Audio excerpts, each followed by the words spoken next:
Secretary of State John Kerry sends a stern warning to North Korea. The Secretary of State saying the U.S. will continue to use all necessary means to defend itself. The U.S. and China are considering imposing new sanctions on North Korea because the country is not reining in its nuclear program. Meanwhile, a new report reveals China is making its own missiles much more powerful. Chang, analyst of Asian affairs and author of The Coming Collapse of China, here now to talk about that. So China, much to the surprise apparently of many American defense officials, has found a way to put multiple warheads on its ballistic missiles so that, they can drop a nuclear weapon on half a dozen or more different places. This changes a lot of things. China's had this technology for about 2 decades, but it decided not to employ it. And everyone said that China wanted only a minimum deterrent. In other words, it wanted to prevent other people from attacking China. Now, with this very fast ramp up in its nuclear forces, it's an indication that China is thinking more aggressively, maybe even a first strike capability. In August 2011, a retired Chinese general actually revealed that China was thinking of a surprise missile attack on the U.S. So China is not looking at deterrence at the same way we are. But some observers blame the United States and say when we developed a missile defense system, we provoked China to improve its own capabilities. Yeah, I don't buy that. And the reason we have missile defense is because of Iran and North Korea. China has been helping the North Korean missile program with its KN-08, which now can hit the United States with a nuclear warhead. And even with our increased missile defense, it's not enough to take out China's attack. So clearly, China is using this as an excuse.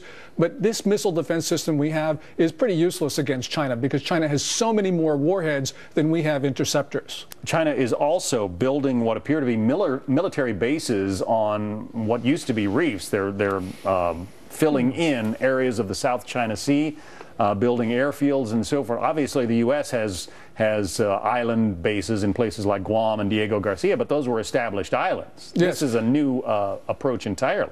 Yeah, China has built about 4 square kilometers in the last year in the Spratly Islands in the South China Sea.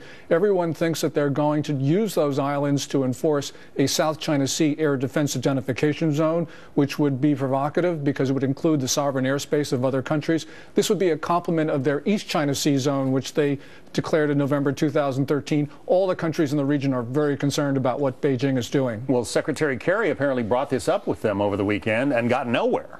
Yes, and this is really important for us because if there's been any consistent American foreign policy over the course of more than 2 centuries, it has been the defense of freedom of navigation. And China's reclamation in the South China Sea impinges on that freedom of navigation. We really have no basis to compromise with Beijing on this. This is really important because this goes to the core of American foreign policy. So how do you get the Chinese to back off on that particular construction project? They seem to dearly want this. Well, they certainly, and they're not going to stop. What the Pentagon is thinking of doing is actually sending American ships into China, what China considers to be its territorial waters. Everybody else considers to be international sea. We'll probably fly our planes over those islands as well as to show the Chinese that we defend freedom of navigation, freedom of transit. But what happens if you get some kind of a flashpoint reaction from the Chinese then?